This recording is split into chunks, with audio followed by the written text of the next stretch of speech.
Il y a une hypothèse qui traîne sur Internet depuis des années et qui, si on la prend au sérieux, devrait vous empêcher de dormir. La voici. L'humanité n'est peut-être pas la première espèce intelligente à avoir vécu sur cette planète. D'autres, avant nous, auraient bâti des civilisations, développé une technologie, peut-être même maîtrisé le nucléaire.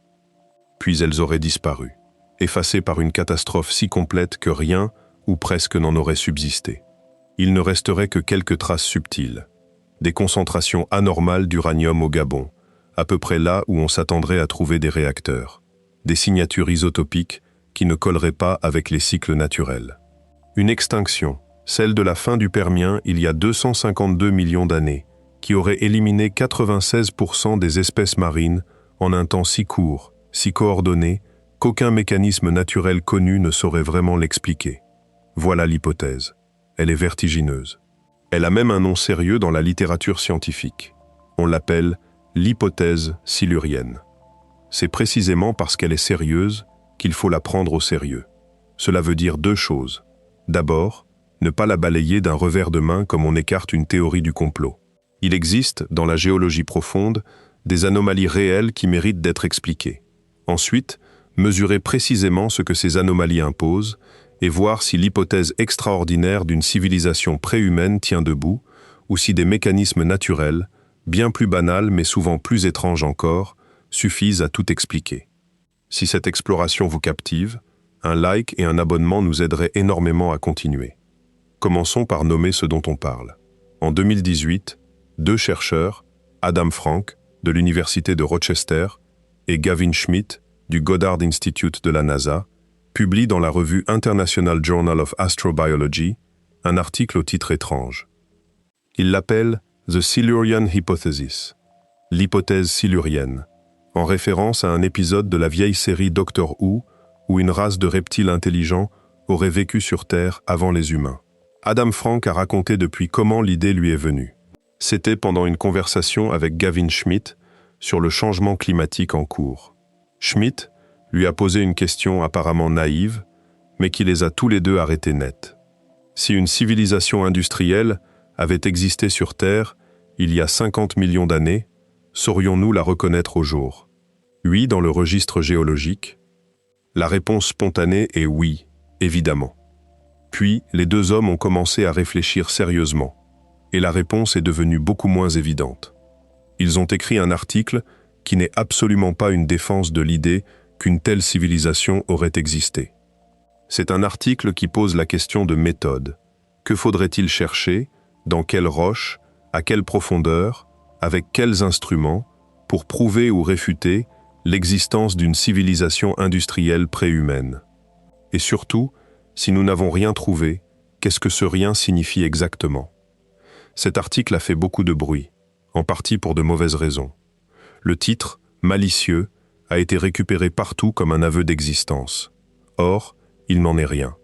Frank et Schmidt disent, très explicitement, dans leur propre texte, qu'ils considèrent qu'il n'existe pas de preuve d'une civilisation préhumaine, qu'ils ne croient pas eux-mêmes à cette hypothèse, et que leur exercice est un exercice de pensée méthodologique. Ce qu'ils cherchent, c'est à cadrer scientifiquement une question dont la version populaire est habituellement mal posée. Leur conclusion honnête est que la géologie profonde efface presque tout au bout de quelques millions d'années, que des ruines de béton, des villes de métal, des routes, des mégalopoles seraient réduites à des couches minces, à des anomalies chimiques, presque invisibles 100 millions d'années plus tard. Que si l'humanité disparaissait au jour, oui, et que quelqu'un examinait notre planète dans 10 millions d'années, il aurait beaucoup de mal à prouver que nous avons existé, à moins de chercher dans les bons endroits, avec les bons instruments, en sachant exactement quoi chercher. C'est une conclusion importante. Elle veut dire qu'on ne peut pas exclure absolument, avec un 100% de certitude, qu'une civilisation industrielle ait existé sur Terre avant nous. Elle veut aussi dire, exactement dans le même mouvement, que l'absence de preuve n'est pas la preuve de l'existence. Que si nous cherchons sérieusement, dans le registre géologique, ce que devrait laisser une civilisation industrielle, et que nous ne trouvons rien de tel, alors le silence des roches est un silence qui compte. Il ne prouve pas qu'il n'y a rien eu, mais il rend l'hypothèse d'une civilisation antérieure de moins en moins nécessaire pour expliquer ce que nous voyons. C'est cette double honnêteté que nous allons tenir tout au long de ce voyage, prendre au sérieux les anomalies, mesurer ce qu'elles imposent, et voir si les mécanismes naturels, bien souvent plus vertigineux encore que la fiction, ne suffisent pas à tout rendre intelligible. Il faut maintenant descendre dans le sujet, et pour ça, il faut d'abord regarder de très près la pièce à conviction la plus spectaculaire du dossier.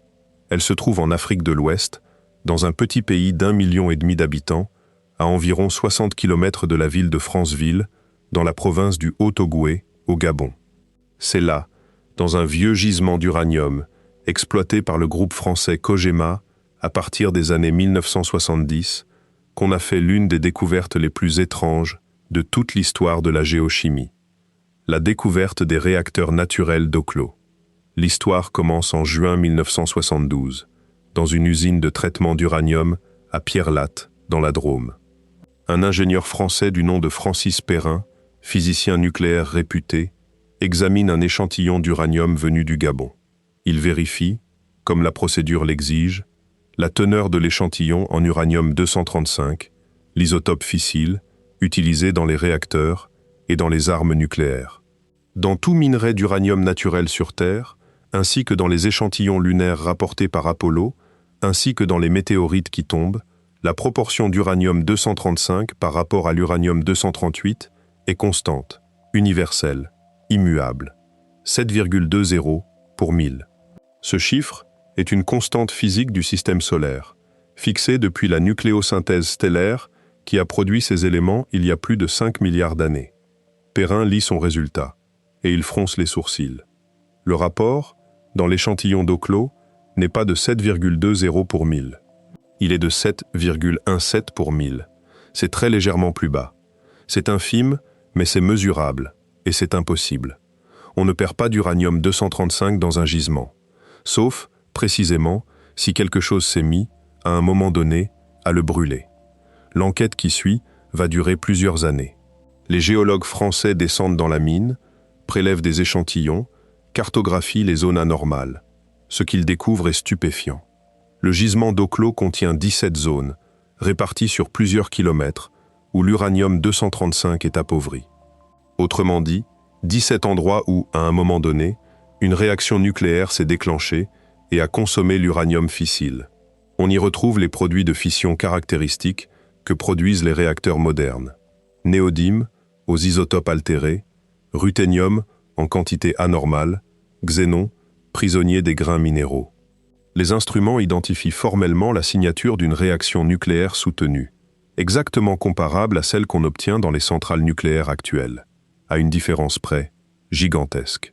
Ces réactions se sont produites il y a 2 milliards d'années, à une époque où sur Terre, il n'existait aucun être vivant plus complexe que des bactéries unicellulaires. C'est ce fait, absolument avéré, que les tenants d'une civilisation préhumaine reprennent depuis. Comment, disent-ils, une chose aussi précise a-t-elle pu se produire sans intervention intelligente? Pour qu'un réacteur fonctionne, il faut de l'uranium enrichi à environ 3%, une géométrie précise du combustible, un modérateur pour ralentir les neutrons, un système de refroidissement et des mécanismes de contrôle qui empêchent l'emballement. À Oklo, tout cela semble avoir été présent en même temps. La coïncidence, disent-ils, est trop belle pour être naturelle. Voilà l'argument. Il faut le prendre au sérieux. Et il faut y répondre point par point. Reprenons chaque élément. L'enrichissement en uranium-235 d'abord. Aujourd'hui, l'uranium naturel contient seulement 7,2 pour 1000 d'uranium-235. C'est effectivement trop faible pour qu'une réaction en chaîne se déclenche spontanément dans un minerai naturel. C'est la raison pour laquelle nos centrales enrichissent le combustible à 3 ou 4%. Mais à Oklo, l'enrichissement était bien plus élevé, non pas parce que quelqu'un l'avait enrichi, mais parce que la Terre était plus jeune. L'uranium-235 a une demi-vie de 704 millions d'années. Cela signifie qu'il se désintègre bien plus vite que l'uranium-238, dont la demi-vie est de 4,5 milliards d'années. Il y a 2 milliards d'années, à l'époque où les réacteurs d'Oklo ont fonctionné, la proportion d'uranium-235 dans l'uranium naturel n'était pas de 7 pour 1000, mais d'environ 3,7%, c'est-à-dire exactement le seuil de criticité utilisée dans nos centrales modernes. Ce n'était pas une performance d'ingénieur. C'était la chimie ordinaire d'un minerai à cet âge géologique. N'importe quel minerai d'uranium suffisamment concentré, sur cette planète, à cette époque, aurait pu franchir le seuil critique. Le modérateur ensuite. Une réaction en chaîne nucléaire nécessite un modérateur pour ralentir les neutrons libérés par la fission, sans quoi ils s'échappent trop vite pour maintenir la réaction. Dans nos centrales, on utilise de l'eau lourde ou du graphite. À Oklo, le modérateur a été de l'eau d'infiltration. Le gisement, riche en uranium, se trouvait dans une zone traversée par des nappes phréatiques. Quand l'eau pénétrait dans la roche, elle ralentissait les neutrons et permettait à la réaction de démarrer. Quand la réaction chauffait suffisamment, l'eau se vaporisait. Sans eau, plus de modérateurs. Plus de modérateurs, plus de réactions. La chaleur retombait, l'eau revenait, la réaction reprenait. Oklo a fonctionné en cycle, d'environ 30 minutes d'activité, suivi de 2 heures et demie de refroidissement. Ces cycles, calculés par des chercheurs comme Alexandre Meshik de l'Université Washington de Saint-Louis dans les années 2000, à partir des ratios isotopiques du xénon piégé dans les minéraux, sont exactement ceux qu'impose la physique des neutrons et l'hydrodynamique d'une nappe phréatique. Aucun ingénieur n'est nécessaire. La nature a construit, en quelque sorte, son propre système de régulation par simple boucle de rétroaction thermique. C'est étrange, c'est admirable, ce n'est pas artificiel. Enfin, la question des déchets. Les produits de fission d'Oklo sont restés confinés dans les strates du gisement pendant 2 milliards d'années. Cela impressionne, et c'est vrai. Les tenants de la civilisation préhumaine y voient un système de stockage sophistiqué. La réalité géologique est plus terre-à-terre. Les produits de fission, une fois formés, s'insèrent dans le réseau cristallin des minéraux argileux du gisement. Ces argiles ont une capacité naturelle de rétention chimique très élevée. Elles ne relâchent que très lentement leur contenu. C'est la raison pour laquelle, aujourd'hui, l'un des grands enjeux de la recherche sur le stockage géologique des déchets radioactifs modernes est précisément de construire des barrières argileuses artificielles qui imitent, en beaucoup moins bien, ce que les argiles naturelles font depuis toujours. Les réacteurs d'Oklo n'ont pas été confinés parce qu'ils étaient bien conçus. Ils ont été confinés parce que la roche autour les a naturellement retenus, exactement comme n'importe quel minéral trace se retrouve confiné dans son environnement d'origine. Il n'y a pas de génie caché. Il y a une combinaison très rare, mais très naturelle de facteurs géologiques qui se sont produits une fois, dans un coin d'Afrique, il y a 2 milliards d'années.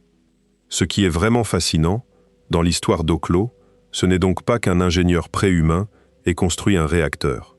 C'est que la Terre, à un moment très précis de son histoire chimique, a été capable de le faire elle-même.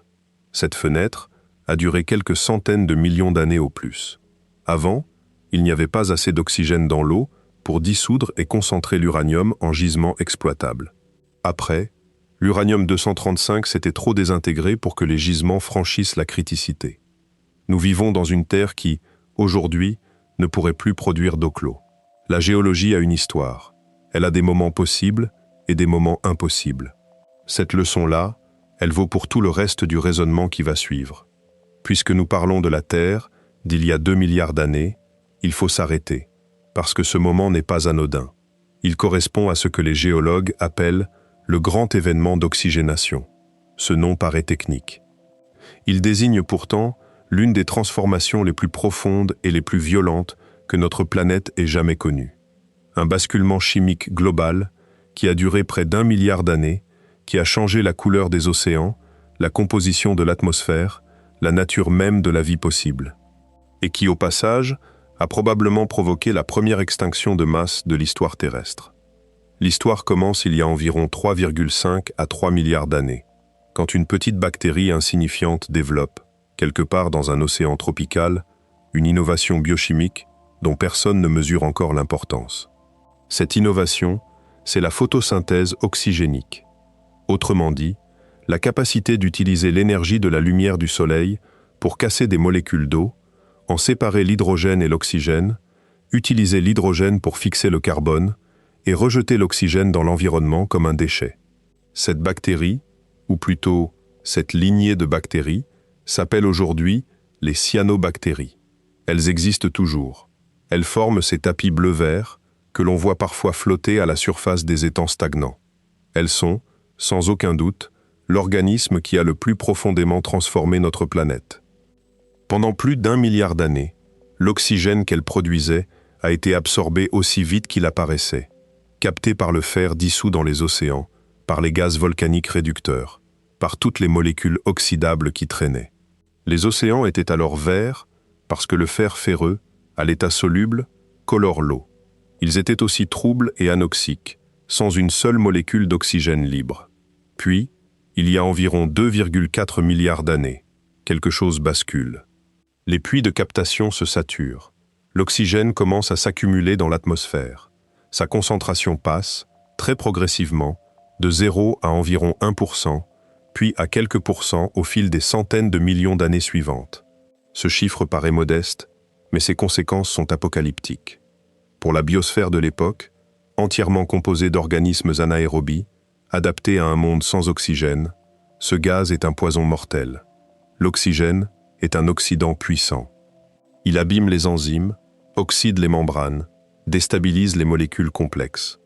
Pour un être vivant qui n'a jamais développé les protections cellulaires nécessaires, une atmosphère qui contient soudain quelques pourcents d'oxygène est aussi hostile qu'une atmosphère chlorée le serait pour nous. On estime que 90 à 95% de la biomasse terrestre de l'époque a été éliminée. Les océans ont perdu leur couleur verte parce que le fer dissous s'est oxydé et a précipité au fond, formant les immenses gisements de fer ruban qui, aujourd'hui, alimentent les mines d'Australie occidentale et du Brésil. La quasi-totalité du fer, exploité industriellement dans le monde, vient de cette catastrophe. C'est la trace géologique la plus massive jamais laissée par une extinction de masse. Et pourtant, personne n'accuse ces cyanobactéries d'avoir été une civilisation industrielle intelligente. Personne n'insinue qu'elles ont bâti des usines, qu'elles ont maîtrisé une technologie chimique délibérée, qu'elles ont volontairement empoisonné leur planète. Ce sont, tout simplement, des micro-organismes qui ont fait ce que la sélection naturelle les avait équipés pour faire: absorber la lumière, produire de l'oxygène, se reproduire. Elles n'avaient pas de plan, elles n'avaient pas de conscience. Et pourtant, en 1 milliard d'années de fonctionnement patient, elles ont transformé l'atmosphère d'une planète entière, provoqué l'extinction massive de leur propre biosphère, et rendu possible tout ce qui allait venir après, y compris nous. La vie complexe, la nôtre incluse, n'existe que parce que l'oxygène atmosphérique, produit par les cyanobactéries, permet un métabolisme énergétique aérobie, environ 18 fois plus efficace que le métabolisme anaérobie. Sans elle, la Terre serait restée un monde de bactéries anaérobies pendant des milliards d'années de plus, sans jamais voir un animal, ni un arbre, ni un homme. Cette leçon vaut d'être méditée. Le mécanisme le plus violent, le plus global, le plus transformateur qui ait jamais eu lieu sur notre planète n'a pas été le fait d'une intelligence. Il a été le fait d'un organisme sans cerveau, poursuivant aveuglément une réaction chimique qui lui était utile, et modifiant progressivement, sur des durées inimaginables, l'ensemble des conditions de son environnement.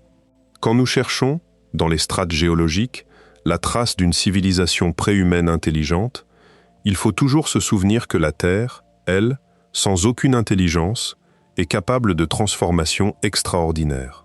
Ce qu'on appelle un indice de sophistication, dans les roches, peut n'être que la signature d'une chimie patiente, opérant sur des dizaines ou des centaines de millions d'années. Après cet événement d'oxygénation, la biosphère se reconstruit, plus lentement qu'on ne le pense souvent. Pendant près d'1,5 milliard d'années, la vie reste microscopique. On appelle cette période le milliard ennuyeux, parce que le registre fossile n'y montre presque aucune innovation morphologique majeure. Les continents sont nus, les océans sont peuplés d'algues et de bactéries. Aucune trace d'animal, aucune trace de plantes terrestres, aucune trace de rien qui ressemble à ce que nous appelons vie complexe. C'est un moment vertigineux à contempler.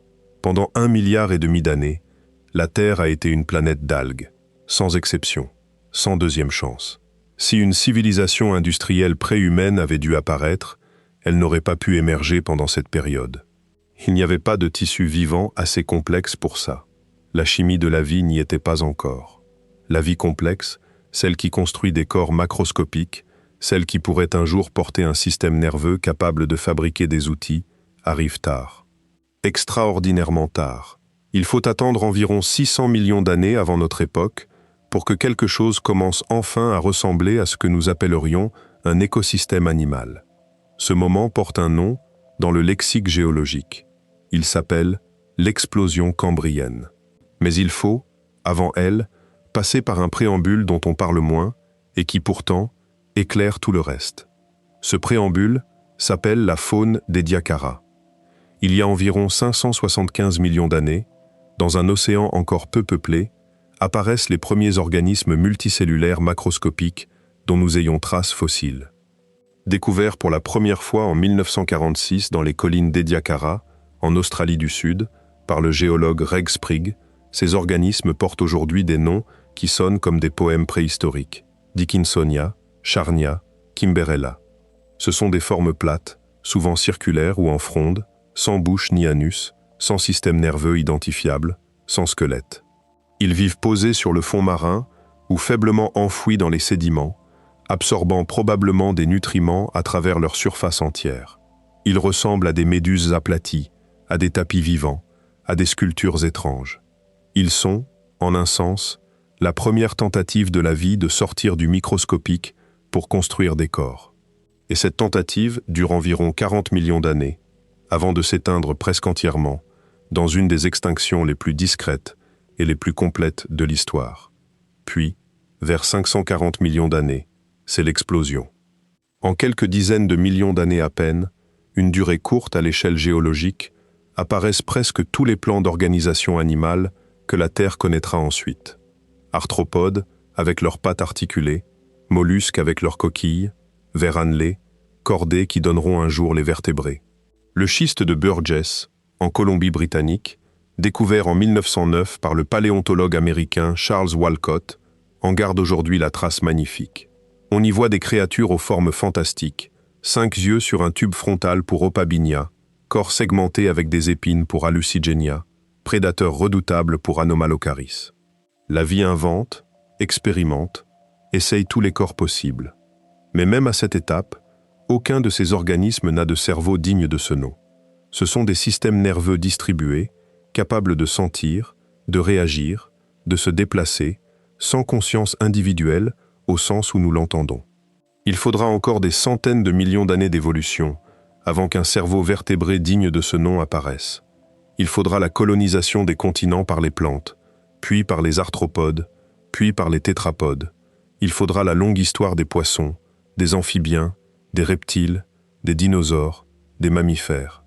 Il faudra les extinctions et les reconquêtes, les glaciations et les réchauffements. Il faudra la lente accumulation, dans le règne animal, de systèmes nerveux de plus en plus centralisés, de plus en plus capables d'apprentissage, de plus en plus flexibles. Et il faudra, à la toute fin de cette histoire, dans le dernier millième de la durée totale de la vie sur Terre, l'apparition d'un primate un peu spécial, en Afrique de l'Est, il y a moins de 3 millions d'années. C'est ce dernier point qui doit être médité. Sur les 3,8 milliards d'années qu'a duré la vie sur Terre, l'intelligence technologique, celle qui construit des outils complexes, ne représente que les 50 ou 70 dernières mille années. C'est une couche mince, presque invisible, à l'échelle du temps géologique. Elle est apparue une seule fois, sur une seule lignée, dans un seul contexte évolutif très particulier. Il a fallu qu'un primate qui vivait dans les arbres descende dans la savane, qu'il redresse sa marche pour libérer ses mains, qu'il développe une main opposable, capable de fabriquer et de manipuler des objets. Il a fallu qu'il vive en groupe de taille suffisante pour développer un langage. Il a fallu que son cerveau, déjà grand pour son corps, triple presque de volume en moins de 2 millions d'années. Un rythme d'évolution neurologique sans précédent dans l'histoire de la vie. Il a fallu qu'il survive à plusieurs quasi-extinctions, à des glaciations sévères, à des goulots d'étranglement démographique où l'espèce entière s'est réduite à quelques milliers d'individus. Rien de tout cela n'était donné. Rien de tout cela ne relève d'une pente inéluctable de l'évolution. Les dinosaures ont régné sur cette planète pendant 165 millions d'années. Aucun d'eux n'a construit d'outils. Aucun d'eux n'a bâti de ville. Aucun d'eux n'a laissé le moindre indice d'une civilisation. Les requins peuplent les océans depuis plus de 400 millions d'années. presque inchangés dans leur morphologie de base, sans jamais avoir développé la moindre technique. Les insectes existent sous une forme reconnaissable depuis près de 400 millions d'années. Et malgré leur formidable diversité, leur cerveau reste microscopique et leur comportement massivement instinctif. L'intelligence technologique est une exception statistique, apparue tardivement, une seule fois, sur une seule branche, dans un contexte évolutif très étroit. Rien dans la biologie ne suggère qu'elle devrait apparaître régulièrement, ni qu'elle serait apparue plusieurs fois sur cette planète, effacée à chaque fois par une catastrophe. L'histoire naturelle ne raconte pas cette histoire-là. Elle en raconte une autre, plus étrange, plus lente, plus improbable, et dans laquelle nous sommes, jusqu'à preuve du contraire, une nouveauté. C'est là que l'hypothèse silurienne commence à révéler sa vraie fragilité. Non pas parce qu'elle serait absurde en elle-même. Frank et Schmitt ont raison de dire qu'on ne peut pas exclure absolument qu'une civilisation intelligente ait existé avant nous, dans un passé si lointain que ses traces seraient devenues imperceptibles. Mais parce qu'elle demande d'accepter, sans preuve positive, que l'un des événements les plus improbables de l'histoire naturelle, l'apparition d'une intelligence technologique, se soit produit au moins 2 fois, sans que la seconde occurrence, la nôtre, s'inscrive dans une lignée qui reçoive quoi que ce soit de la première. C'est un pari lourd. Il faut peser exactement ce qu'il coûte. Revenons donc à l'article de Frank et Schmitt, parce qu'il faut voir précisément ce qu'ils cherchent et comment ils y répondent. Leur méthode est simple à énoncer, mais elle exige une discipline scientifique rare. Ils commencent par lister ce que l'humanité, en tant que civilisation industrielle, laisse actuellement dans les archives géologiques en cours de formation. Puis ils demandent, pour chacune de ces signatures, quelle est sa durée de conservation attendue dans le registre des roches. Et enfin, ils examinent les couches géologiques passées, à partir du Paléocène-Éocène, il y a 56 millions d'années, pour voir si des signatures analogues y ont été détectées, ou si des anomalies suffisantes pour justifier une réanalyse y sont visibles. Ce que nous laissons, aujourd'hui, comme signature industrielle, la liste est longue et précise. Il y a d'abord les isotopes du carbone. La combustion massive de carburants fossiles depuis 2 siècles injecte dans l'atmosphère du carbone, dont la signature isotopique, en carbone 13 par rapport au carbone 12, est distincte de celle du carbone naturel. Les carburants fossiles sont dérivés de matières organiques anciennes, appauvries en carbone 13 par la photosynthèse. Leur injection dans l'atmosphère produit ce qu'on appelle une excursion négative du delta carbone 13. Cette signature est déjà mesurable dans les sédiments océaniques modernes. Elle sera lisible pendant des dizaines de millions d'années, à condition qu'elle soit assez ample pour être distinguée du bruit de fond. Il y a ensuite les métaux lourds concentrés par l'industrie. Le plomb, dispersé pendant tout le XXe siècle par les carburants automobiles, laisse aujourd'hui dans les sédiments récents une signature caractéristique, avec des ratios isotopiques qui trahissent son origine minière. Il y a le cadmium, le mercure, l'uranium des activités nucléaires, les terres rares extraites par nos technologies électroniques. Il y a les composés de synthèse, les polluants organiques persistants, les molécules chlorées, les hydrocarbures aromatiques polycycliques. Il y a les microplastiques, dont on commence à comprendre qu'ils seront des marqueurs sédimentaires majeurs. Il y a la fine couche de radionucléides, déposée par les essais nucléaires atmosphériques des années 1950 et 1960, qui a été retrouvée jusque dans les glaces du Groenland et de l'Antarctique. Et puis il y a, plus subtil, un signal démographique. L'humanité, en concentrant sa nourriture, a produit une biomasse d'animaux d'élevage sans précédent dans l'histoire naturelle. Aujourd'hui, la masse totale des mammifères sur Terre est composée à environ 60% d'animaux d'élevage domestiques, à 36% d'humains et à seulement 4% d'animaux sauvages. Cette distribution est absolument unique dans l'histoire de la biosphère. Elle laisse, dans le registre biologique, un déséquilibre de biomasse qui, une fois fossilisé, pourrait constituer un indice indirect. Frank et Schmitt notent que ce type de signal serait très difficile à interpréter à 50 millions d'années de distance, mais qu'il ne serait pas impossible. Toutes ces signatures ensemble constituent ce que certains chercheurs appellent l'empreinte anthropocène. Elle est en train de se déposer, en temps réel, dans les sédiments actuels. C'est un exercice utile de se demander comment elle survivra au temps. La réponse est brutale. La plupart de ces signatures s'effaceront rapidement. Les molécules organiques complexes se dégradent, sont recyclées par la biologie, s'oxydent. Les couches sédimentaires sont recomprimées, plissées, chauffées, remaniées par la tectonique. En 100 millions d'années, notre planète va connaître d'immenses cycles de subduction, de volcanisme, de formation de chaînes de montagnes, qui vont retravailler la quasi-totalité de la croûte océanique. Ce que nous laisserons, à cette échéance, ne sera pas des villes, ni des routes, ni des bâtiments. Ce sera, peut-être, une couche mince de quelques centimètres à quelques mètres, chimiquement anormale, avec des ratios isotopiques du carbone décalés, quelques pics de métaux traces, et probablement une signature de terres rares inhabituelle. Rien de tout cela ne ressemble, de loin, à ce qu'on imagine spontanément quand on parle de vestiges d'une civilisation. Frank et Schmitt regardent alors le passé. Ils examinent les couches sédimentaires connues des 56 derniers millions d'années, en particulier celles associées à des événements climatiques ou chimiques marquants. Le premier candidat, celui qu'ils examinent le plus en détail, est ce qu'on appelle le maximum thermique paléocène-éocène, l'événement PETM. Il y a environ 56 millions d'années, sur une période courte à l'échelle géologique, quelques dizaines de milliers d'années, la température globale de la Terre a bondi de 5 à 8 degrés. Cet événement s'accompagne d'une excursion négative massive du carbone 13, exactement le type de signature que produirait aujourd'hui une injection massive de carbone fossile dans l'atmosphère. Si l'on ne connaissait pas les mécanismes naturels possibles, on pourrait spéculativement se demander si un événement industriel préhumain n'aurait pas pu produire un pic pareil. Mais Frank et Schmitt notent immédiatement que les explications naturelles pour le PETM sont plausibles et suffisantes.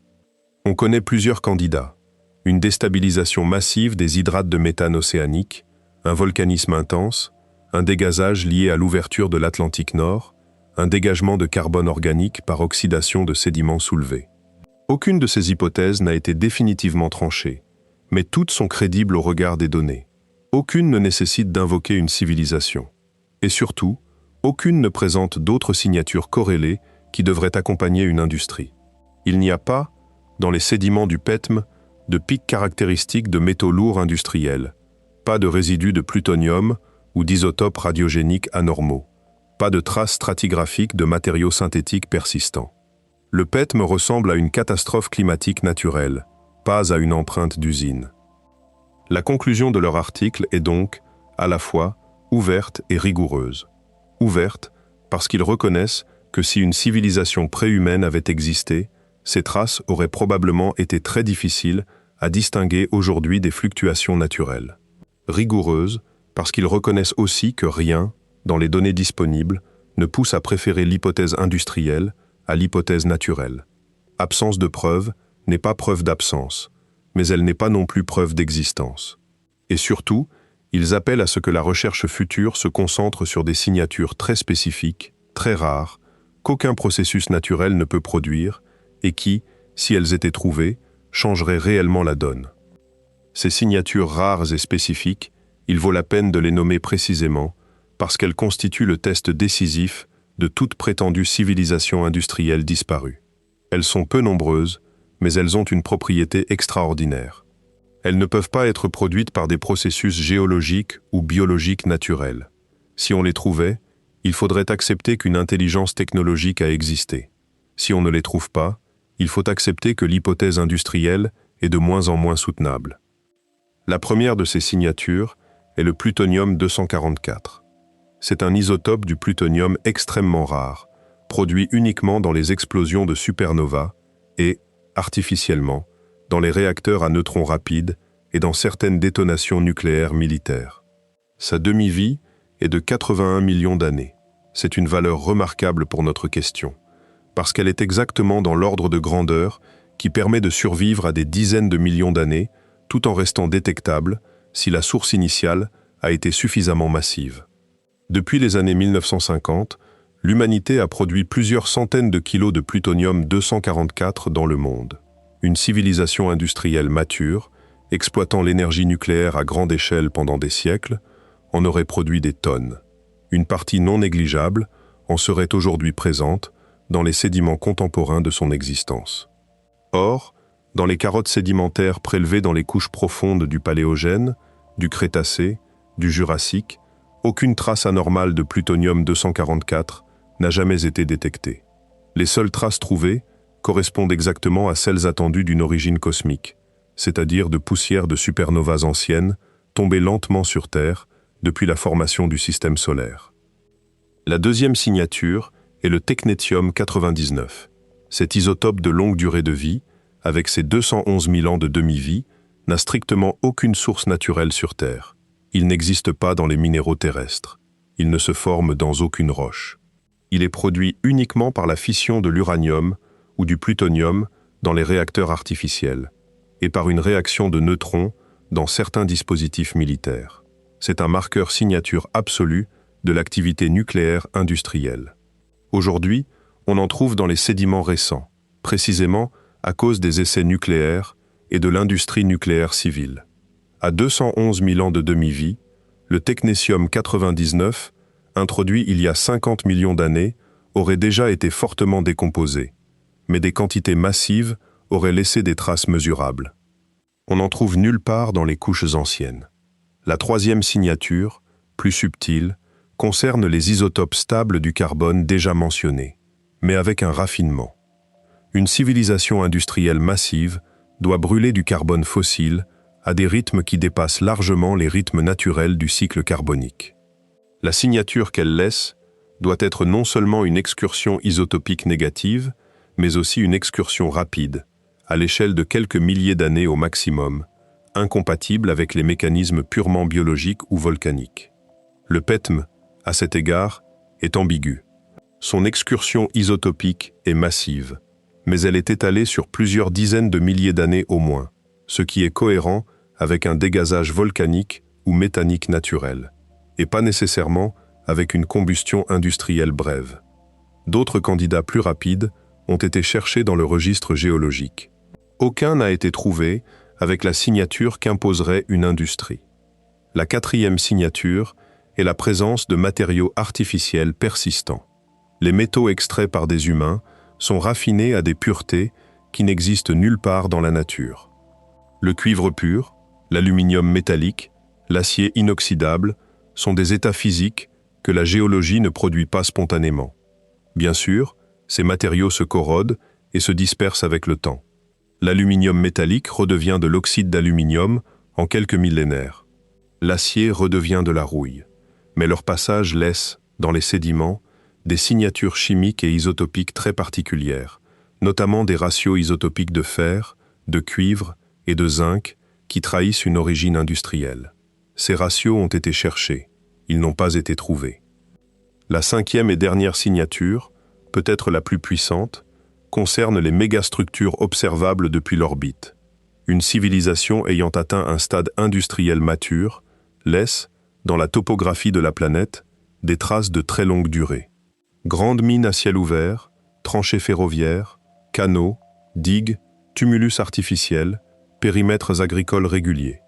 Ces marques sont progressivement effacées par l'érosion, mais des marques équivalentes, datant de dizaines de millions d'années, auraient dû laisser des empreintes dans la structure des roches sédimentaires actuelles.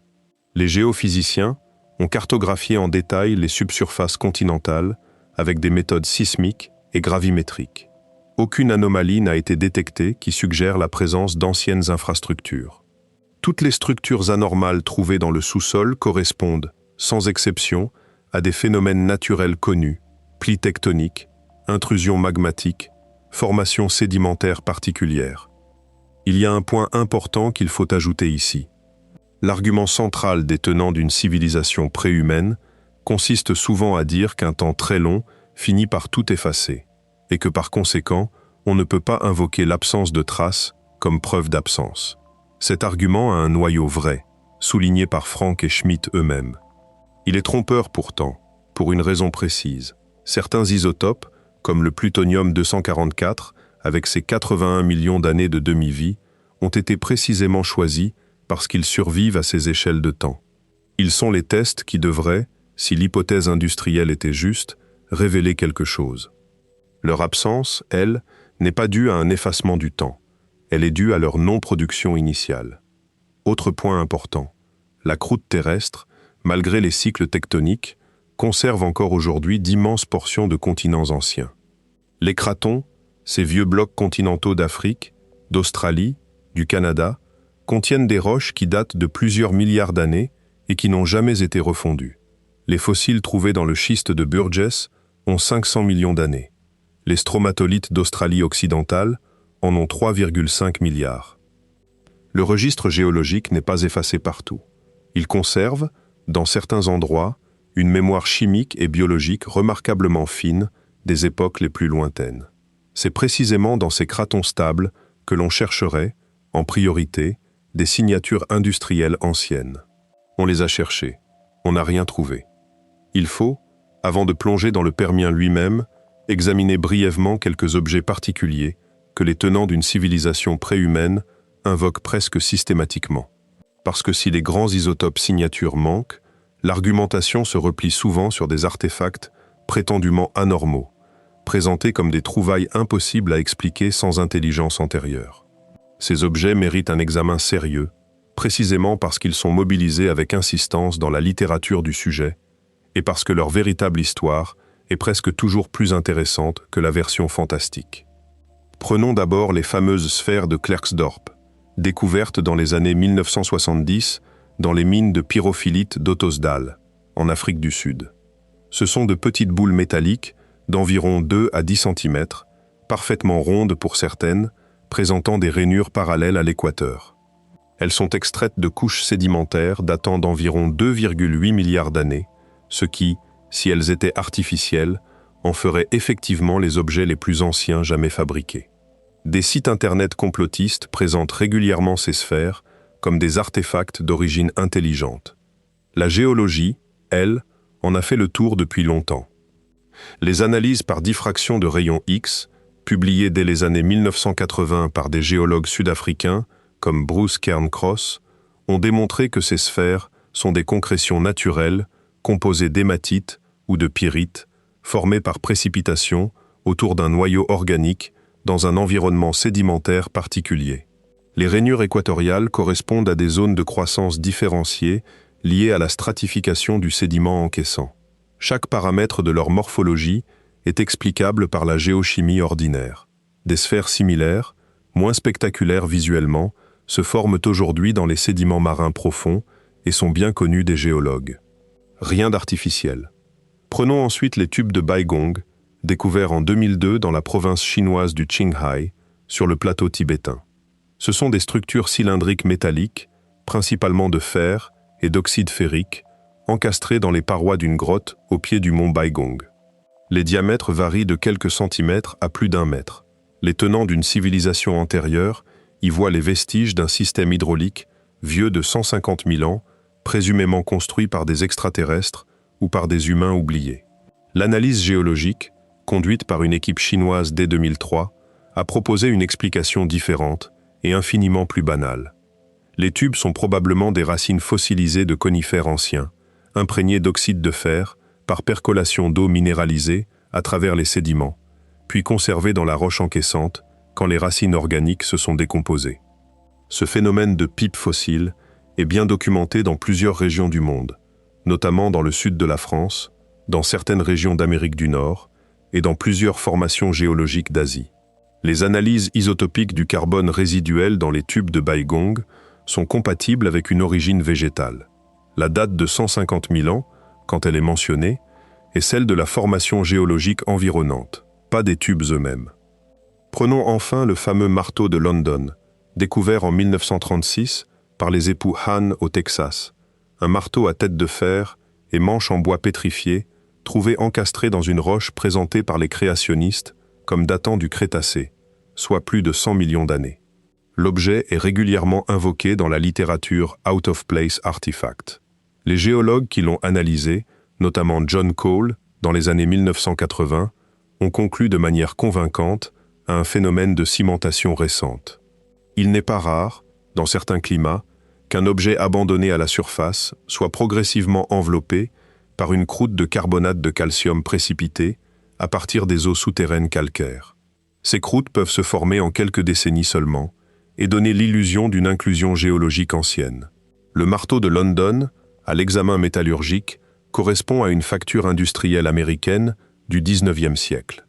La roche qui l'entoure n'est pas du Crétacé. C'est une concrétion calcaire récente. Ces 3 exemples ne sont pas isolés. Presque chaque semaine, un nouveau prétendu out-of-place artefact fait le tour des réseaux sociaux. Presque chaque cas, quand on prend le temps de le suivre, se résout par des mécanismes géologiques ordinaires, par une datation erronée, par une confusion volontaire ou involontaire entre l'âge de l'objet et l'âge de son support. Ce que révèlent ces cas, ce n'est pas l'existence d'une civilisation préhumaine, c'est la formidable capacité de la Terre à produire, par des processus naturels, des configurations qui, à l'œil non averti, ressemblent à des artefacts intelligents. Concrétion sphérique, racines fossilisées, cimentation récente, pseudo-piliers colonnaires basaltiques, comme ceux d'Irlande du Nord ou d'Auvergne. La nature est un artiste. Elle produit, sans intention, des formes qui simulent l'intention. Cette leçon, elle vaut à toutes les échelles. Elle vaut pour les petites sphères sud-africaines. Elle vaut aussi pour les grands événements géochimiques que nous allons maintenant regarder. L'apparente coordination d'une extinction, la précision d'une signature isotopique, la simultanéité d'anomalies dans des couches sédimentaires du monde entier. Tout cela peut sembler porter la marque d'une intention. Presque toujours, quand on regarde attentivement, ce n'est qu'une combinaison de mécanismes naturels qui, alignés dans un ordre particulier, produisent l'apparence de la conception. L'extinction du Permien, précisément, appartient à cette catégorie. Elle a l'ampleur, la vitesse, la précision d'une catastrophe engineered. Elle est, en réalité, le résultat physique d'une planète qui, à un moment donné, a laissé s'ouvrir une plaie magmatique et n'a plus pu la refermer. Il faut maintenant aborder l'objet le plus fascinant de tout ce dossier, celui qui donne son nom à la vidéo dont vous avez peut-être vu passer les titres. L'extinction du Permien, le plus grand désastre biologique de tous les temps. La catastrophe que les tenants de l'hypothèse silurienne présentent parfois comme l'indice d'une civilisation préhumaine qui se serait effondrée ou aurait été effacée. Il faut donc voir précisément ce qui s'est passé il y a 252 millions d'années. Et pourquoi les paléontologues et les géochimistes, qui ont passé 50 ans à étudier cette extinction en détail, arrivent tous à la même conclusion. La cause n'est pas mystérieuse. Elle est colossale, effrayante et parfaitement naturelle. Vers la fin du Permien, la Terre est un supercontinent. Il n'y a qu'une seule masse terrestre, Pangée, qui s'étend d'un pôle à l'autre, entourée d'un océan global appelé Pantalassa. Le climat est chaud, les intérieurs continentaux sont désertiques, les zones côtières sont peuplées d'une biosphère complexe et riche. Les océans regorgent de brachiopodes, d'ammonoïdes, de coraux tabulés, de trilobites.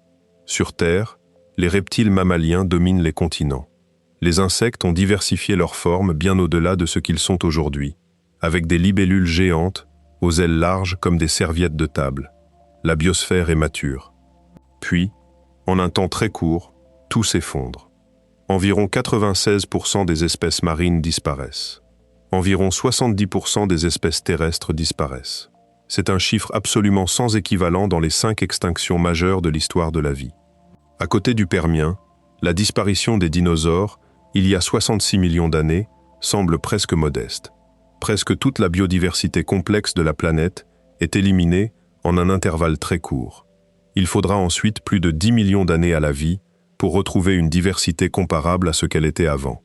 Les océans post-extinction sont peuplés, pour l'essentiel, de quelques espèces opportunistes qui prolifèrent dans le vide. C'est la seule extinction où même les insectes, presque insensibles à toutes les autres catastrophes, subissent une réduction massive de leur diversité. Voilà les faits. Ils sont impressionnants. Ils sont réels.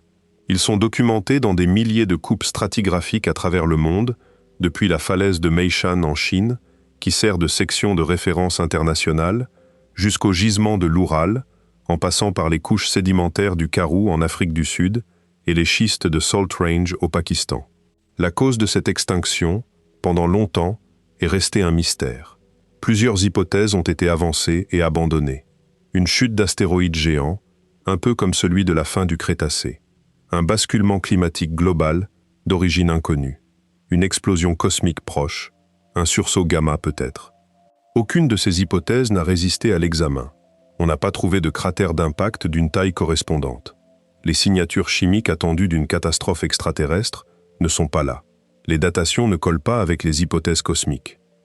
L'hypothèse qui, aujourd'hui, fait consensus dans la communauté scientifique est à la fois plus banale et infiniment plus terrifiante. La cause de l'extinction du Permien est un événement volcanique gigantesque, sans équivalent connu dans le reste de l'histoire terrestre. C'est ce qu'on appelle les TRAPS de Sibérie. À la fin du Permien, dans la région de ce qui est aujourd'hui la Sibérie centrale, s'ouvre une fissure continentale immense. Des remontées magmatiques titanesques provenant du manteau profond perçant la croûte.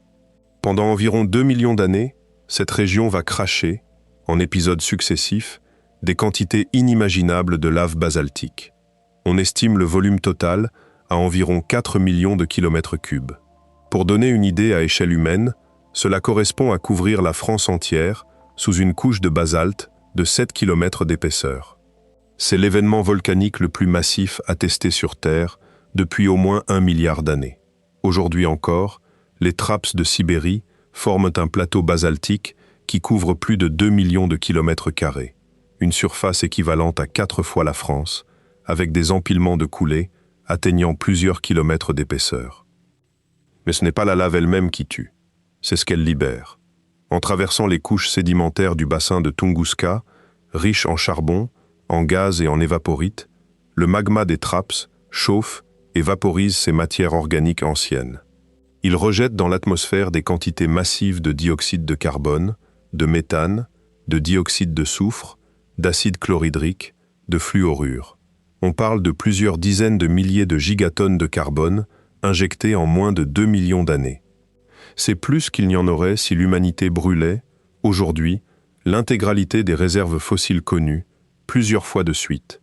Les effets sont cascades. Le climat se réchauffe brutalement, de 6 à 10 degrés selon les régions. Les océans s'acidifient massivement, dissolvant les coquilles calcaires.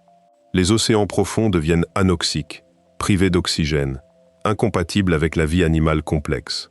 On appelle cet état la stagnation océanique. Et surtout, les océans deviennent euxiniques, c'est-à-dire dominés par les bactéries sulfureuses qui produisent du sulfure d'hydrogène en quantité massive. Le sulfure d'hydrogène est un gaz d'une toxicité extrême. À des concentrations très faibles, il asphyxie les êtres aérobies. À des concentrations plus élevées, il détruit la couche d'ozone en atteignant l'atmosphère, exposant la vie terrestre aux ultraviolets solaires. Les modèles biogéochimiques du Permien terminal montrent que d'immenses éruptions de sulfure d'hydrogène ont probablement remonté des océans stagnants vers la surface, puis vers l'atmosphère, empoisonnant simultanément les océans peu profonds et les continents côtiers. C'est un scénario apocalyptique. Il est complètement naturel. Il ne demande aucune intervention intelligente. Il ne demande qu'un volcan géant, une géologie continentale particulière et un enchaînement de rétroactions climatiques et chimiques que la géodynamique de la planète, une fois lancée, ne pouvait plus arrêter. Cette explication est aujourd'hui étayée par plusieurs signatures indépendantes. Les datations radiogéniques précises des TRAPS de Sibérie, par la méthode uranium-plomb sur les zircons, placent le pic du volcanisme exactement au moment de l'extinction. Les signatures isotopiques du soufre, du strontium, de l'osmium, du carbone, dans les couches sédimentaires du Permien terminal, correspondent à celles attendues d'une injection massive de matière volatile d'origine magmatique. Les modèles climatiques reproduisent, à partir des chiffres estimés d'émissions, un scénario de réchauffement et d'anoxie très proche de ce qu'on observe dans les fossiles. Le puzzle est cohérent. Il ne laisse presque plus de place pour une hypothèse alternative. Reste, quand même, à répondre à l'argument le plus insistant. Celui qui dit que la vitesse de l'extinction est troublante. 20 000 ans, entend-on dans les vidéos, c'est trop rapide pour un processus naturel. Il faut donc, disent certains, une cause plus concentrée, plus délibérée, peut-être industrielle. Il faut, ici, être précis. Les datations les plus récentes de l'extinction du Permien-Trias, obtenues sur les zircons de Meishan par les équipes de Sam Bowring au MIT et de Seth Burgess à l'USCS, publiées à la fin des années 2010, situent la disparition de la majorité des espèces marines dans un intervalle qui, effectivement, est court à l'échelle géologique. On parle d'environ 60 000 à 100 000 ans pour la phase principale de l'effondrement, avec un pic de mortalité peut-être compris entre 20 et 30 000 ans. Ces chiffres sont impressionnants, oui. Ils ne sont pas mystérieux pour autant. À l'échelle géologique, 20 à 100 000 ans, c'est effectivement une durée courte. Mais à l'échelle des processus climatiques et chimiques, c'est une durée immense. C'est plus long que toute l'histoire écrite de l'humanité. C'est 300 fois la durée depuis la révolution industrielle. Une injection massive de gaz volcanique, de la magnitude estimée pour les trappes de Sibérie, a exactement les conséquences temporelles observées. Les modèles biogéochimiques modernes, quand on y entre les paramètres estimés d'émissions, produisent une cascade climatique et écologique qui s'étale précisément sur cette durée. La rapidité de l'extinction n'est pas un mystère. Elle est la signature attendue d'une catastrophe volcanique majeure. Elle est bien mieux expliquée par les trappes de Sibérie que par n'importe quelle hypothèse alternative. Il faut aussi comparer avec ce que nous connaissons bien, la disparition des dinosaures il y a 66 millions d'années. Cette extinction-là est parmi les mieux datées de toute l'histoire de la Terre. Elle est due, sans ambiguïté sérieuse aujourd'hui, à l'impact d'un astéroïde de 10 à 15 km de diamètre qui a percuté la péninsule du Yucatan, au Mexique, formant le cratère de Chicxulub, découvert en 1990 par le géophysicien mexicain Antonio Camargo et le géologue Glenn Penfield. L'hypothèse d'impact avait été formulée dès 1980 par le physicien Luis Alvarez, prix Nobel de physique 1968 pour ses travaux sur les particules élémentaires, et par son fils géologue, Walter Alvarez. Père et fils avaient remarqué, dans une couche d'argile de la limite Crétacé-Paléogène en Italie, une concentration anormale d'iridium, un élément rare sur Terre, mais commun dans les astéroïdes. Ils avaient proposé qu'une chute d'astéroïdes majeure devait en être la cause. La découverte du cratère de Chicxulub, 10 ans plus tard, a confirmé leur hypothèse. Les datations radiogéniques les plus précises placent l'impact et la disparition des dinosaures à la même date, à moins de 10 000 ans d'incertitude près. C'est un cas où une cause externe brutale, un événement quasi instantané à l'échelle géologique, a déclenché une extinction massive de manière incontestable. Les dinosaures ont régné sur la planète pendant environ 165 millions d'années. C'est une durée qui dépasse l'entendement. Elle est plus de 300 fois plus longue que la totalité de l'histoire de l'espèce humaine sur Terre. Pendant cette durée immense, il y a eu des dinosaures très grands, très intelligents pour leur époque, très sociaux. Le tyrannosaure, avec son cerveau relativement volumineux, chassait probablement en groupes structurés. Les troodons, plus petits, présentaient un rapport cerveau-corps comparable à celui d'oiseaux modernes assez intelligents. Certains théropodes vivaient en meute, coordonnaient leurs attaques, protégeaient leurs jeunes de manière élaborée. Il y a eu, chez les dinosaures, des lignées avec des comportements sociaux complexes, des lignées avec des vocalises, des lignées avec des rituels de parade sexuelle sophistiqués. Ce que ces lignées n'ont jamais développé, dans toute leur durée impressionnante, c'est l'usage systématique et cumulatif d'outils. Aucun outil fossilisé de facture animale n'a jamais été trouvé dans une couche géologique associée aux dinosaures. Aucune trace d'organisation matérielle transmise. Aucun indice de manipulation industrielle de matériaux. Rien. Cette absence est significative. Elle nous dit deux choses. La première, c'est que l'intelligence sociale et comportementale peut atteindre un niveau considérable sans jamais donner naissance à une technologie cumulative.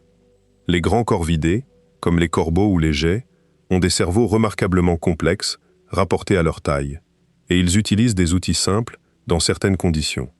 Ils n'ont pas construit de civilisation. Les grands cétacés ont des cerveaux plus volumineux que le nôtre, des cultures locales, des vocalisations sophistiquées, une empathie sociale marquée. Ils n'ont pas construit de civilisation non plus. L'intelligence technologique n'est pas la conclusion inévitable de l'intelligence en général. Elle est une invention rare, contingente, liée à un ensemble étroit de conditions morphologiques, écologiques et sociales. La seconde chose, c'est que la nature laisse des traces. Si des dinosaures avaient développé une civilisation industrielle, ne serait-ce que rudimentaire, nous en trouverions les indices. Des empilements de silex taillés, des traces de foyers systématiques, des accumulations d'ossements travaillés, des structures d'habitat récurrentes. Rien de tout cela n'a été trouvé. Les fossiles de dinosaures que nous avons trouvés, par centaines de milliers dans le monde, montrent des animaux qui vivent, se reproduisent, chassent ou broutent et meurent, sans jamais laisser d'artefacts.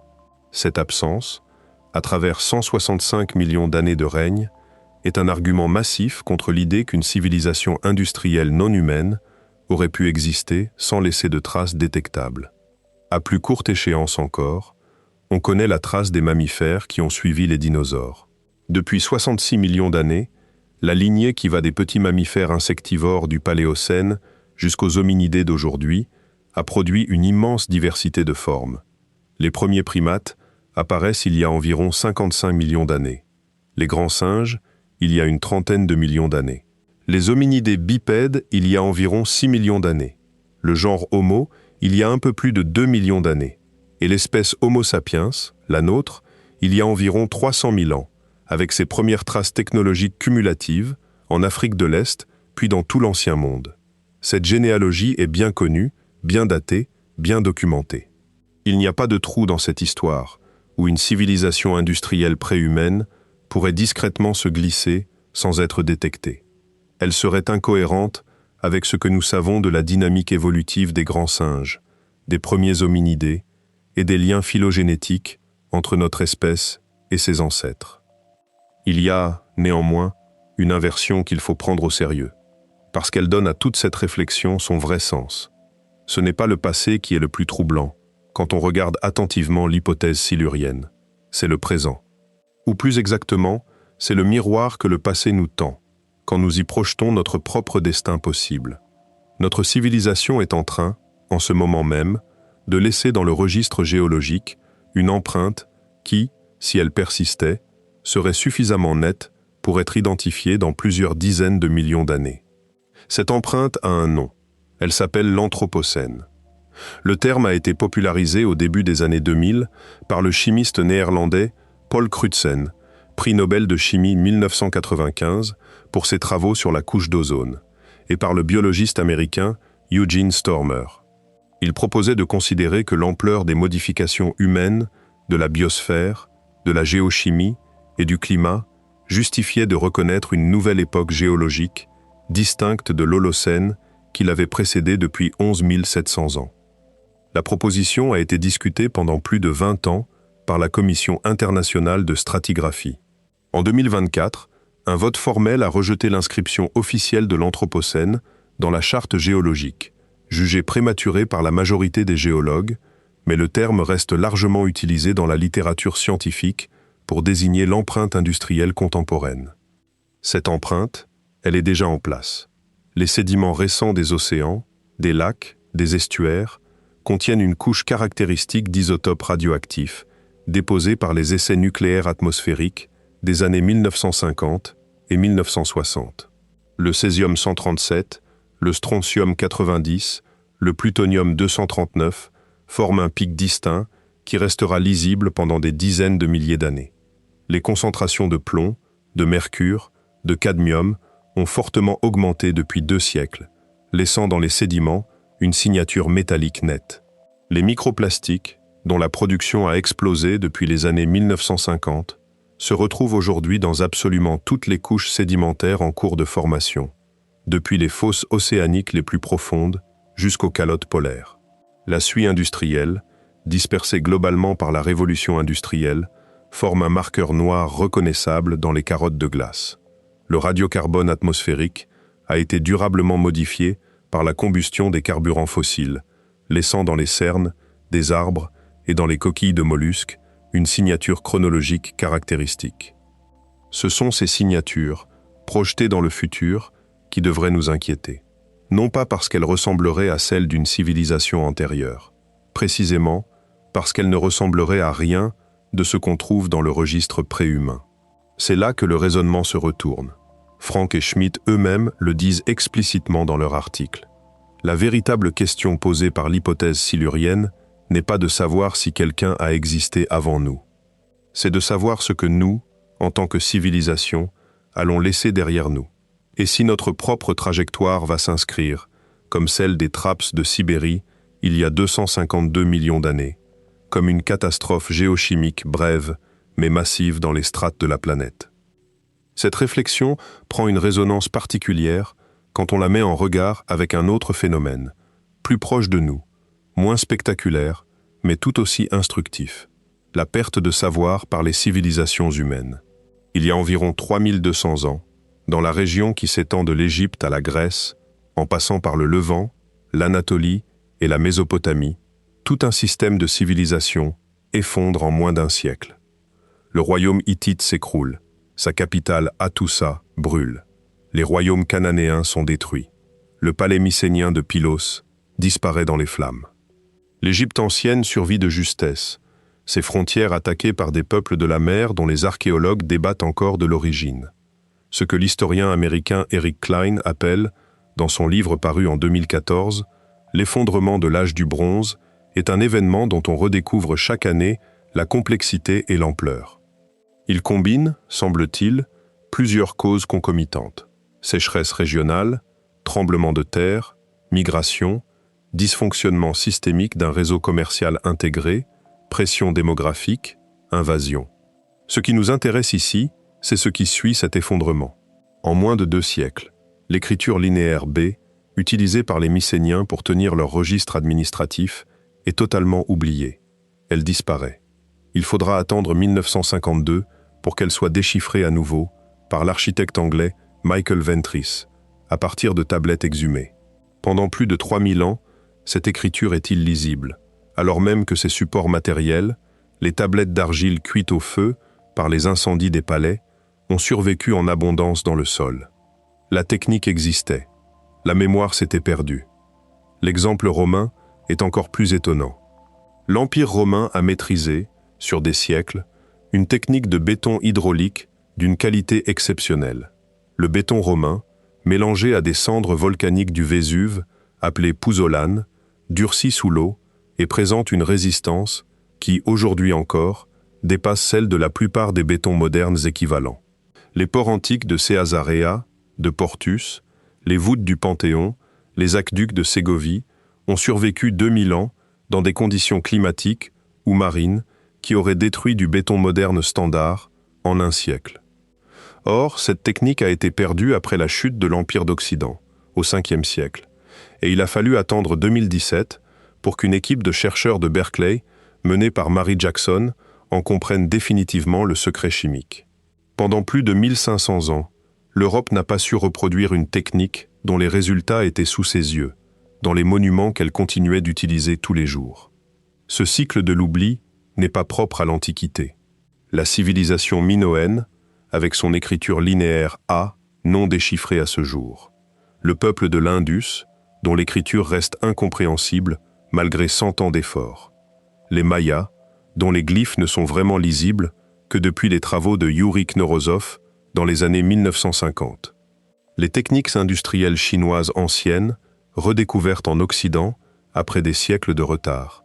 Ce que ces exemples nous disent, c'est que même à l'intérieur d'une lignée humaine continue, sur des durées ridicules à l'échelle géologique, la mémoire du savoir est fragile. Une civilisation industrielle qui disparaîtrait aujourd'hui sans laisser de témoins verrait ses savoirs perdus en quelques générations, ses techniques oubliées en quelques siècles, ses traces effacées sur les échelles de temps géologiques, en quelques dizaines de millions d'années au plus. C'est cette fragilité que l'hypothèse silurienne, sans le dire, met en évidence. Pas la possibilité d'une civilisation antérieure, la possibilité de notre propre effacement. Il faut, avant de conclure, ranger ce que nous avons vu dans un cadre plus large, parce que l'extinction du Permien n'est pas isolée. Elle appartient à une série de 5 grandes extinctions massives que l'histoire de la vie sur Terre a connues depuis environ 500 millions d'années. Ces 5 crises, chacune avec sa cause, chacune avec sa signature, chacune avec ses conséquences, forment ensemble une chronique du fonctionnement de notre planète. Une chronique dans laquelle, quand on la lit attentivement, il n'y a nulle part de place pour une civilisation industrielle préhumaine, mais dans laquelle il y a, en revanche, énormément de place pour comprendre où nous en sommes. La première grande extinction survient à la fin de l'Ordovicien, il y a environ 445 millions d'années. Environ 85% des espèces marines disparaissent, en 2 vagues successives. La cause principale, mieux comprise depuis les années 2010, est un basculement climatique combinant une glaciation intense et une eutrophisation des océans. Le grand Ordovicien avait vu se diversifier une biosphère marine remarquable, avec les premiers coraux, les premiers vertébrés à mâchoire, une multitude d'invertébrés. Puis le supercontinent Gondwana glisse vers le pôle sud, forme une immense calotte glaciaire, le niveau des mers chute, les plateformes continentales riches en vie se retrouvent à sec, la biosphère marine s'effondre. C'est une extinction climatique, sans intervention extérieure notable, dictée par la géographie continentale et les cycles orbitaux terrestres. La seconde extinction, à la fin du Dévonien, il y a environ 375 millions d'années, est plus étalée. Elle se déroule en plusieurs pulsations sur une durée de 15 à 20 millions d'années. Environ 75% des espèces disparaissent au total, avec un impact particulièrement lourd sur les récifs coralliens et les poissons cuirassés qui dominaient les océans depuis des dizaines de millions d'années. Les causes sont multiples et débattues, mais le consensus actuel invoque une combinaison de refroidissement climatique, d'anoxie océanique répétée et probablement d'un effet indirect de la colonisation des continents par les premières forêts. Ces forêts primitives, en développant des systèmes racinaires profonds, ont fortement altéré les sols continentaux, entraîné une érosion massive de nutriments vers les océans, provoqué des blooms d'algues et des zones mortes marines. C'est une extinction qui commence sur Terre et qui frappe surtout la mer. Là encore, aucun besoin d'invoquer une cause artificielle. La troisième extinction, celle du Permien-Trias, nous l'avons vue en détail, la plus massive de toutes, causée par les traps de Sibérie, avec leurs cascades de dioxyde de carbone, d'anoxie, d'euxynie et de dégradation de la couche d'ozone. Une catastrophe volcanique globale sans équivalent connu. La quatrième extinction, à la fin du Trias il y a environ 201 millions d'années, est également liée à un événement magmatique massif. Cette fois, ce sont les traps d'Amérique centrale, épanchés lors de l'ouverture de l'océan Atlantique. Environ 80% des espèces disparaissent, mais l'extinction ouvre la porte à la domination des dinosaures sur les continents pendant les 150 millions d'années qui suivent. La cinquième extinction, à la fin du Crétacé, c'est celle de Chicxulub. Un astéroïde, un impact instantané dont les conséquences globales, hiver d'impact, obscurcissement du Soleil, effondrement des chaînes trophiques, éliminent en quelques années les dinosaures non aviens et une large partie de la biodiversité, laissant la place aux mammifères. Ces 5 crises ont chacune une signature chimique, sédimentaire et paléontologique très précise, étudiée en détail depuis des décennies. Aucune de ces signatures ne contient d'anomalies qui rappellent, même de loin, ce que produirait une civilisation industrielle. Pas de plutonium-244 anormal. Pas de technétium-99 résiduel. Pas de matériaux synthétiques persistants. Pas de structure d'origine artificielle dans les couches associées. Pas de signature isotopique caractéristique de la combustion de carbone fossile injectée à un rythme incompatible avec les mécanismes naturels connus. Rien. 5 grandes crises, 5 histoires naturelles, 5 résolutions cohérentes. Alors on peut se demander, à la lumière de tout cela, où nous en sommes.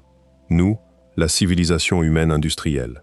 Les climatologues, depuis les années 1980, alertent sur le fait que nous sommes en train de provoquer, par la combustion massive de carburants fossiles, une modification climatique dont le rythme dépasse largement les rythmes des 5 grandes extinctions passées. Le carbone que nous relâchons dans l'atmosphère aujourd'hui, environ 10 gigatonnes par an, sous forme de dioxyde de carbone, est plusieurs fois supérieur au rythme d'émission attribué au pic des traps de Sibérie. La différence, c'est que nous le faisons non pas sur 2 millions d'années, mais sur 2 siècles. Le pouvoir causal d'une civilisation technologique moderne, mesuré en termes de flux de carbone, est comparable à celui du plus grand événement volcanique connu de l'histoire terrestre, à cette différence près qu'il est concentré dans une échelle de temps 1000 fois plus courte. Ce point est vertigineux. Il faut le laisser raisonner. Nous ne sommes pas comparables à des cyanobactéries qui ont mis 1 milliard d'années à transformer une atmosphère. Nous sommes comparables à un volcan qui aurait duré 2 siècles au lieu de 2 millions d'années. Les biologistes parlent de plus en plus, à ce sujet, d'une 6e extinction de masse en cours. Les chiffres estimés de disparition d'espèces contemporaines varient selon les méthodes, mais les ordres de grandeur sont cohérents. Depuis 1500, nous avons vu disparaître environ 600 espèces d'oiseaux et de mammifères identifiés. Les rythmes d'extinction actuels sont estimés entre 100 et 1000 fois supérieurs au rythme naturel de fond.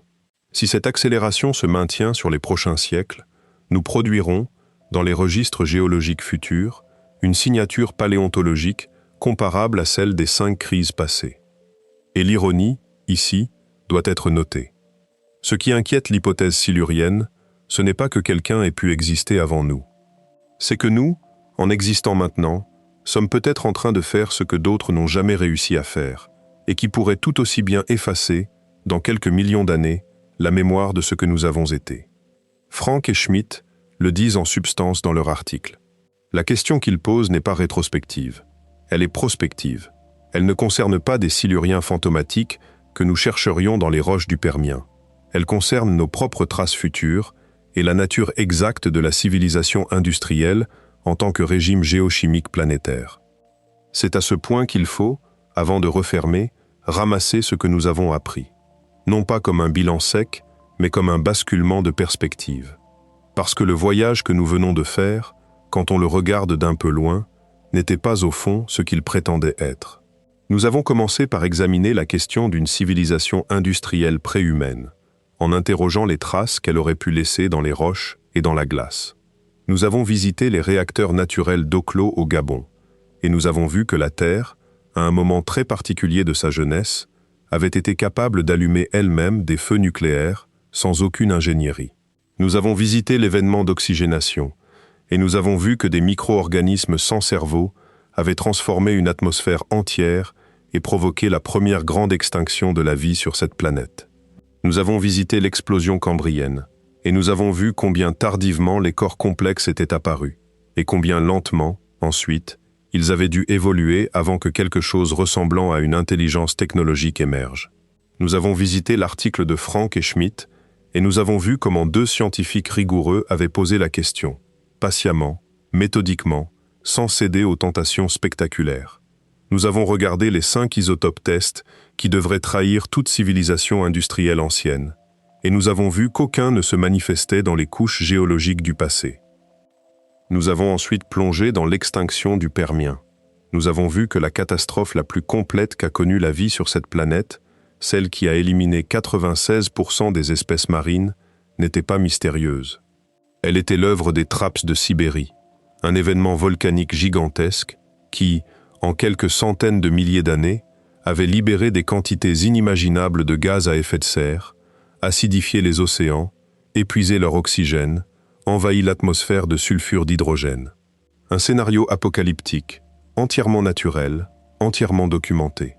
Nous avons comparé avec l'extinction des dinosaures, avec sa cause si claire, l'astéroïde de Chicxulub, révélé par les Alvarez père et fils dès 1980. Nous avons rappelé que les dinosaures avaient régné 165 millions d'années sans jamais construire d'outils systématiques, et que cette absence de traces, sur une durée aussi immense, était un argument décisif contre l'idée qu'une intelligence technologique aurait pu s'installer et disparaître discrètement dans le passé profond. Puis, nous avons regardé nos propres traces contemporaines, les isotopes de plutonium déposés par les essais nucléaires, les microplastiques dans tous les sédiments récents, les métaux lourds concentrés par notre industrie, le carbone fossile réinjecté dans l'atmosphère à un rythme sans précédent géologique. Nous avons vu que ces traces, si elles persistaient, seraient exactement ce que nous chercherions dans les roches d'une civilisation antérieure, et nous ne les avons trouvées nulle part avant nous. Ce silence est significatif. Il n'est pas absolu, il n'exclut pas la possibilité théorique d'une civilisation très ancienne dont les traces auraient été effacées, mais il rend l'hypothèse silurienne inutile pour expliquer ce que nous voyons. Alors, si personne n'a existé avant nous dans les registres accessibles, la vraie question devient la suivante.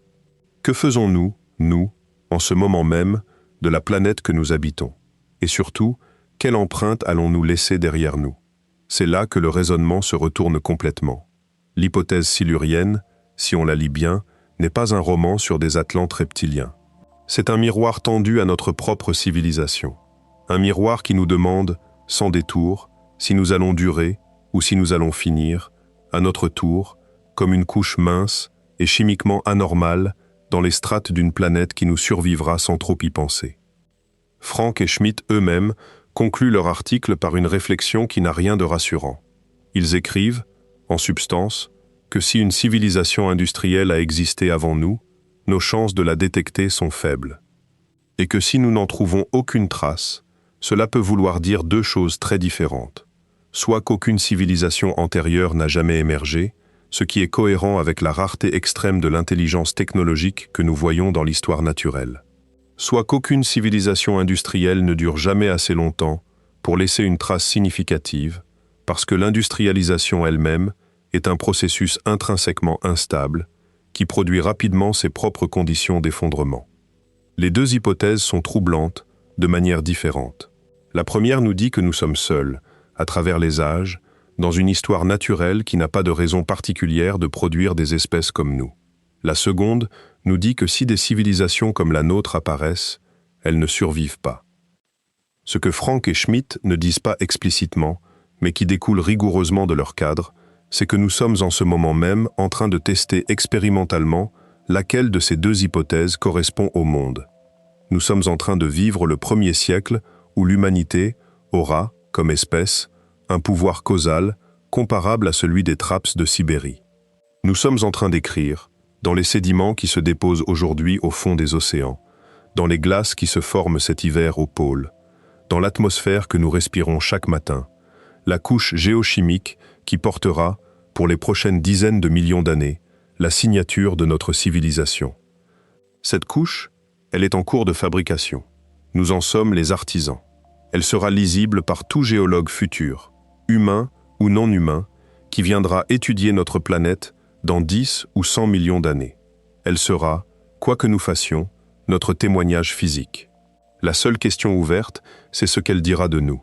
Elle peut dire qu'une espèce technologique a émergé, qu'elle a modifié brièvement la chimie de sa planète, qu'elle a rejoint la liste des grands épisodes géochimiques catastrophiques, entre les traps du Permien et celles de la fin du Trias.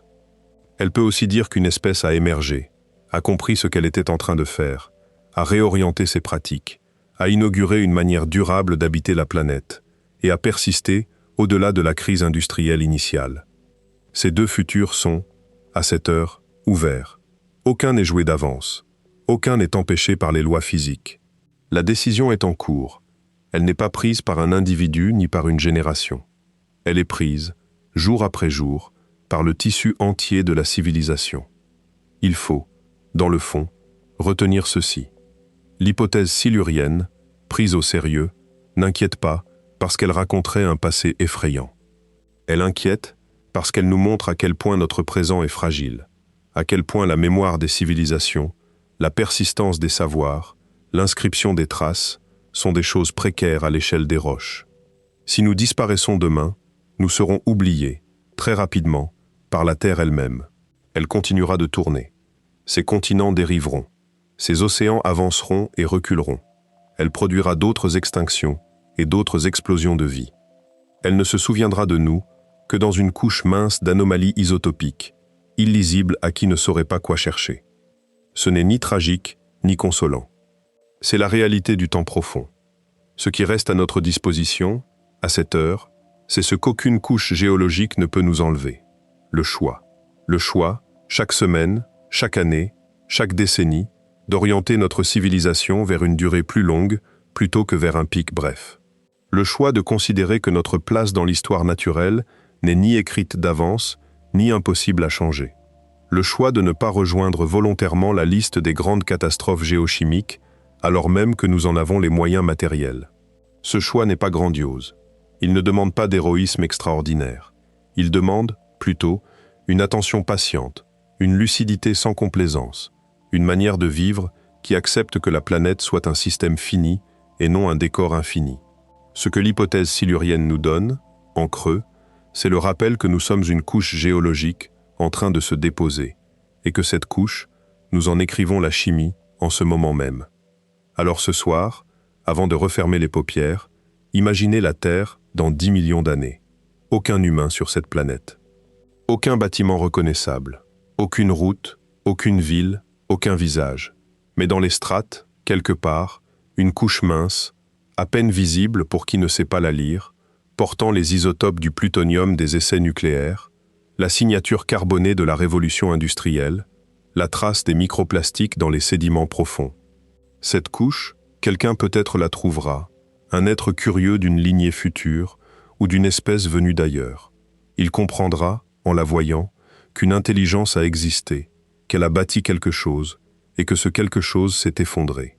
Ou bien, si nous prenons soin de nous et de la planète, il verra une couche plus longue, plus stable, où l'anomalie initiale s'est étirée en une trace continue, signe qu'une civilisation a survécu à sa propre naissance. Ce qui distingue ces deux futurs n'est pas un événement extraordinaire. C'est une décision que nous prenons en ce moment.